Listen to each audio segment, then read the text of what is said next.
തിരുവനന്തപുരം നെയ്യാറ്റിങ്കര പരശുവയ്ക്കൽ ക്ഷേത്രത്തിൽ ഗാനമേള തടഞ്ഞ പോലീസ്. ക്ഷേത്ര ഓഡിറ്റോറിയത്തിൽ നടന്ന ഗാനമേള പാറശാല പോലീസ് ഇടപെട്ട് നിർത്തിവെപ്പിക്കുകയായിരുന്നു. രാത്രിയിൽ ശബ്ദ നിയന്ത്രണം പാലിക്കണമെന്ന നിർദ്ദേശം ലംഘിച്ചുവെന്നാരോപിച്ചായിരുന്നു പോലീസിന്റെ നടപടി. പരിപാടി പാതി വഴിയിൽ തടസ്സപ്പെട്ടതോടെ ക്ഷേത്ര ഭാരവാഹികളും ഭക്തരും പ്രതിഷേധവുമായി രംഗത്തെത്തി. പ്രതിഷേധം ശക്തമായതോടെ ഗാനമേള വീണ്ടും തുടരാൻ പോലീസ് അനുവാദം നൽകുകയായിരുന്നു.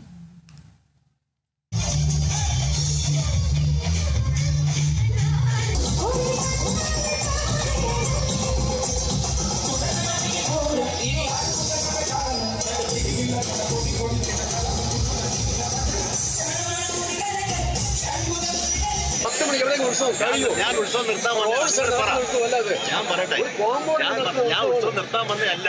ഉത്സവം നിർത്താൻ വന്നത് ഇവിടെ പ്രശ്നം ഉണ്ടായാൽ എനിക്ക് ചുമ്മാ നിൽക്കാൻ പറ്റുമോ? അതേ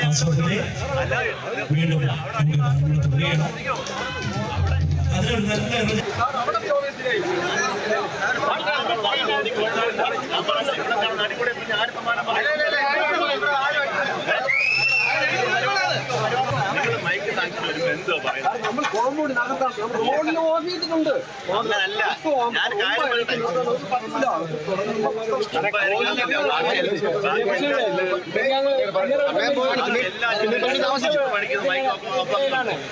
മൈക്ക് ഒരാഴ്ച